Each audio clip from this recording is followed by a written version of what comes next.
kabarnya? Pada kesempatan hari ini saya akan membahas tentang soal literasi yang belum lama dikerjakan oleh anak-anak di akhir pekan. Oke, kita langsung aja ya. Soal pertama, soal pertama kita lihat nih, soal pertama ada ini. Pada kesempatan ini saya hanya membahas 4 soal saja ya. Nanti soal berikutnya kita lanjutkan di pertemuan berikutnya. Oke, soal pertama kita lihat ya. Ada soal tentang ini. The text tell us about the writer experience. Oke. Teks di atas bercerita tentang pengalaman penulis, writer penulis ya. Pengalaman penulis ketika dia sedang apa? Oke, kita lihat. Dia bilang ada di sini, graduating, pilihan langsung ke pilihan jawaban ya. Graduating from high school. Is it right? Right. Ya, betul. Dia bilang I had just graduated from high school. Betul gitu. Tapi ini bukan dari keseluruhan teks ya. Teks ini seluruh teks dibaca ini, seluruh bacaan ini bercerita tentang apa kan gitu kan. Oke, B, living on his own. Dia sudah belum living on his own.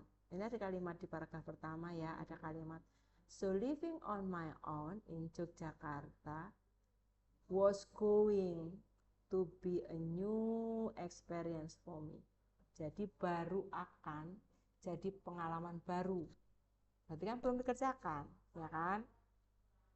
Kemudian C, living in Cirebon for his whole life. Betul nggak dia living di Cirebon? Betul. Dia tinggal di Cirebon di seluruh hidupnya tuh, lama banget. Selama hidupnya dari bayi lahir tuh sampai graduated from high school, dia live in Cirebon. Bukan ya. Kemudian kita punya pilihan jawaban ada di D, having trip on his own to Yogyakarta. Betul, dia sedang melakukan trip kan ke Yogyakarta. Dari paragraf kedua kita lihat, dia bilang I travel to Yogyakarta by train. Kemudian dia bilang during the trip.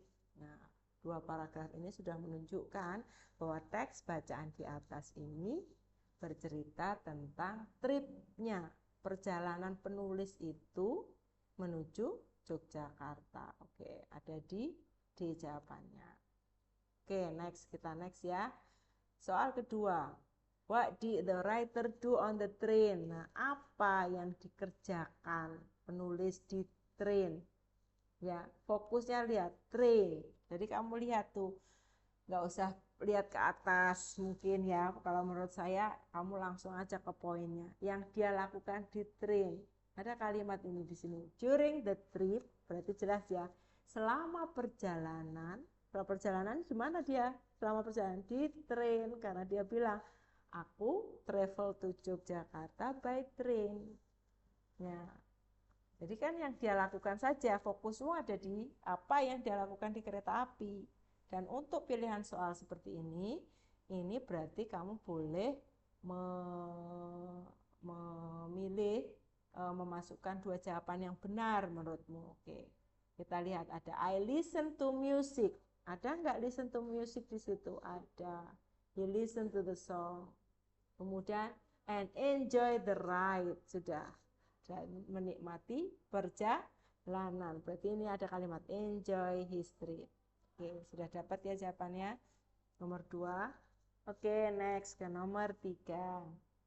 Nah, ini soal tentang what is the main idea of the second paragraph.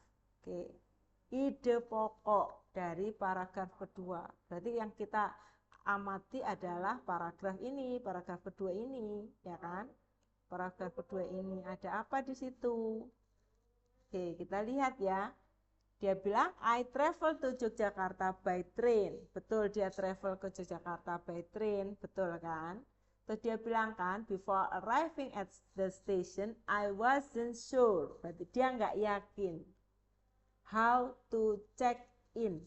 Ada kalimat how to check in. Bagaimana untuk masuk. ya kan? Karena kalimat berikutnya dia tulis because everything was new to me, karena semuanya baru. Jadi dia betul-betul baru, newbie untuk naik kereta api tuh. Dia belum dapat pengalaman. Oke. Kita lihat sudah dapat ya di paragraf kedua. Oke, di paragraf kedua kita dapat poinnya. Dia check in, ya kan? Nah, ada nggak kalimat di situ di pilihan jawabannya? Oke, ada the writer check in for train in the railway station. Ini adalah pilihan jawaban yang betul di nomor 3. Yang B bagaimana, Bu? Kan dia ditolong sama security guard. Betul, security guard betul menolong dia untuk naik ke kereta api. Tapi kalimatnya dia bilang to board on the train. Ada nggak kalimat dia security guardnya hanya help me and show me what to do. Nah, sudah kan? Berarti nolong dan menunjukkan ke saya apa yang harus dikerjakan. Habis itu board the train dia lakukan sendiri. Kalimatnya begini kan? After that I board the train and found my seat. Berarti kan dia lakukan sendiri. Dia naik kereta api dan cari kursinya sendirian. Oke. Yang B bagaimana, Bu? Yang B, the writer arrived at the station and help the security. Jelas salah ini, ya kan? Jelas ini salah. Kok dia malah nolong security, ya kan? Kemudian yang D, the security guard help the writer to look for his seat. Betul nggak? Tidak ya. Tadi dia bilangnya I board the train and found my seat. Jadi dia naik ke kereta dan menemukan kursinya sendiri. Oke. Oke, next the last question. Nah, di pertanyaan keempat kita bertemu dengan why. Oke, why. Kalau ada kata soal menggunakan why, ini jelas kamu harus cari reason, alasan, ya kan? Why itu kan artinya mengapa, ya kan? Kenapa, mengapa, gitu kan? Mengapa, oke. Oke, kita lihat tuh alasannya apa? Mengapa? Ini seperti mengapa ya, padahal itu maksudnya tadi mau nulis G. Mengapa? Oke, kita tulis mengapa. Oke, kenapa penulis need the security guards help in the railway station? Kenapa kok dia perlu? Betulkah karena security guard was kind? Tentu ya, security guard itu kind kan, baik kan, karena memang tugasnya begitu, bukan itu kan. Oke. Kemudian B, because the writer got no seat, salah ya. Dia bilang tadi I found my seat. Berarti kan dia punya kursi, punya tiket. Bukan ya. C, because the writer has never done it before. Karena dia nggak pernah. Nah, betul nggak itu? Betul. Karena dia nggak pernah. Dia baru pertama kali nih. Gitu. Ada kalimat gini, because everything was new to me. Berarti kan betul-betul dia belum pernah melakukan. Kemudian D, because security guard board the same train, tidak ya, security guard tidak naik kereta api. Oke, jawabannya ada di C. Oke, terima kasih atas perhatiannya. Kita akan lanjutkan di pertemuan berikutnya, soal berikutnya. Oke, terima kasih. Goodbye.